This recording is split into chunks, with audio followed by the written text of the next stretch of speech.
आज की वीडियो में हम डिस्कस करेंगे meaning of joint venture, similarities and difference between joint venture and a partnership. तो चलिए स्टार्ट करते हैं। सबसे पहले meaning, joint venture may be describe as a temporary partnership between two और more persons without the use of firms name and for a limited purpose. Simply कहते हैं किसी एक पर्टिकुलर काम के लिए, ठीक है, जब दो या दो से ज्यादा व्यक्ति इकट्ठे होकर, ठीक है, एक उस काम को परफॉर्म करते हैं, उसको हम कहते हैं जॉइंट वेंचर। ठीक है, वेंचर का मतलब है यहाँ पे कि कोई पर्टिकुलर एक्टिविटी, कोई पर्टिकुलर काम, ठीक है, और जॉइंट का मतलब है कि किसी मिनिमम दो व्यक्ति हैं, ठीक है, दो से ज्यादा व्यक्ति, ठीक है, जब उस पर्टिकुलर काम को एक लिमिटेड समय के लिए, ठीक है, एक लिमिटेड टाइम के अंदर, ठीक है, परफॉर्म करते हैं, उससे हम कहते हैं जॉइंट वेंचर।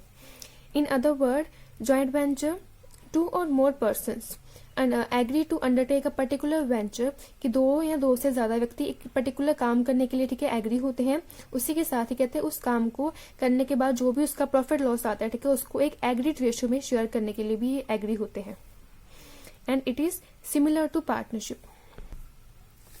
सो सिंपली जो जॉइंट वेंचर है, कहते हैं कि वो किसके लिए परफॉर्म की जाती है, किसी पर्टिकुलर एक्टिविटी या किसी पर्टिकुलर जॉब को परफॉर्म करने के लिए। उसके बाद है similarities between joint venture and a partnership. सबसे पहली सिमिलैरिटी है कि एटलीस्ट 2 पर्सन चाहिए, ठीक है, दोनों के केस में। जॉइंट वेंचर में भी मिनिमम 2 पर्सन होते हैं एंड पार्टनरशिप में भी मिनिमम 2 पार्टनर्स चाहिए होते हैं। एंड सेकंड कहते हैं कि जो आपका बिजनेस कैरिड आउट हुआ है, ठीक है, उसका मेन पर्पज क्या है, प्रॉफिट के लिए, ठीक है। उसके बाद नेक्स्ट मेन क्वेश्चन है कि difference between partnership and a joint venture. सबसे पहले है स्कोप, कि जो पार्टनरशिप है, ठीक है, उसका जो स्कोप होता है वो अनलिमिटेड होता है, बट जॉइंट वेंचर का जो स्कोप होता है वो लिमिटेड होता है। उसके बाद सेकंड पर्सन्स इन्वॉल्व, कि जो पर्सन इन्वॉल्व होते हैं पार्टनरशिप में उसे हम पार्टनर्स कहते हैं, एंड जो पर्सन इन्वॉल्व होते हैं जॉइंट वेंचर में उन्हें हम को वेंचर्स कहते हैं।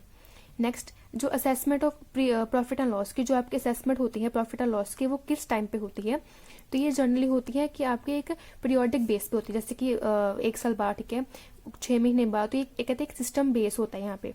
बट जॉइंट वेंचर में क्या होता है, कहते हैं कि जो आपका प्रॉफिट और लॉस है वो असरटेन किया जाता है at the end of a specific venture, कि जब आपका एक जो स्पेसिफिक जो काम है, ठीक है, जब वो खत्म होता है, कहते हैं उसी के बाद ही, कहते हैं, आपका प्रॉफिट और लॉस निकाला जाता है। उसके बाद है एक्ट, कि इसके लिए तो एक एक्ट है, जैसे कि आपको पता है पार्टनरशिप एक्ट 1932 है, ठीक है, बट जो जॉइंट वेंचर है उसके लिए कोई भी स्पेसिफिक एक्ट नहीं है अभी तक।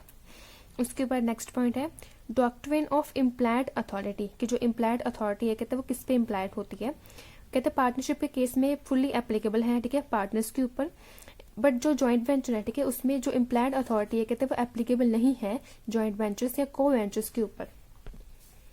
उसके बाद नेक्स्ट है freedom to run a competitive business, की जो पार्टनर्स होते हैं, कहते हैं वो अलग अलग अपना बिजनेस स्टार्ट नहीं कर सकते। जैसे कि अगर 3 पार्टनर है सपोज, ठीक है, XYZ, तो तीनों कहते हैं इकट्ठे ही काम करना होगा एक पर्टिकुलर बिजनेस के लिए, ठीक है। बट कहते हैं अगर हम बात करें जॉइंट वेंचर के केस में, ठीक है, जैसे सपोज कि X और Y, ठीक है, दोनों ने, कहते दोनों एक अलग अलग बिजनेसमैन थे, ठीक है, और उन दोनों ने, कहते एक पर्टिकुलर काम को परफॉर्म करने का एक कॉन्ट्रैक्ट लिया था, ठीक है, दोनों ने आपस में ये कॉन्ट्रैक्ट लिया था कि मैंने 6 महीने के अंदर, ठीक है, हम दोनों ने ये पर्टिकुलर काम करके देना है, ठीक है। तो कहते हैं उस 6 महीने के लिए, कहते हैं इन्होंने दोनों ने कंबाइंड वर्क किया, जिसे हम कहते हैं कि जॉइंट वेंचर, ठीक है। तो कहते हैं एज वेल एज ये अपना जॉइंट वेंचर भी कर सकते हैं, ठीक है, और इसी के साथ ही कहते हैं कि ये अपना जो इंडिविजुअल बिजनेस है, कहते हैं वो भी चला सकते हैं। बट पार्टनरशिप के केस में, कहते हैं जॉइंटली काम होता है, वहां पे इंडिविजुअल बेस पे काम नहीं होता है। अगर इंडिविजुअल बेस पे काम होगा तो उसके, कहते हैं उसको पेनल्टी भी देनी पड़ सकती है, ठीक है, क्योंकि वो इलीगल माना जाता है। But again joint venture case में एक जो है एक पर्सन जो है, कहते हैं वो जॉइंटली भी काम कर सकता है और प्लस इंडिविजुअल भी काम कर सकता है। उसके बाद नेक्स्ट है नेम, कहते हैं कि पार्टनरशिप में हमेशा एक फर्म का नेम चलता है, ठीक है, उसी के साथ ही जितने भी काम है वो होते हैं। बट कहते हैं जो है हमारा जॉइंट वेंचर, वहां पे कोई किसी भी तरह का, कहते हैं, फर्म का नेम नहीं होता है, क्योंकि जस्ट वो लिमिटेड टाइम के लिए, ठीक है, वो एक कॉन्ट्रैक्ट हुआ ना, तो उस केस में कहते हैं कि फर्म का नेम नहीं यूज किया जाता। उसके बाद नेक्स्ट है सेपरेट बुक्स ऑफ अकाउंट, कहते हैं कि पार्टनरशिप में आपकी सेपरेट बुक्स बनती हैं, ठीक है, अलग अलग पर्सन के अकॉर्डिंग, अलग अलग पार्टनर्स के अकॉर्डिंग अलग बुक्स बनती हैं। बट कहते हैं जॉइंट वेंचर में कोई भी सेपरेट बुक्स नहीं बनती।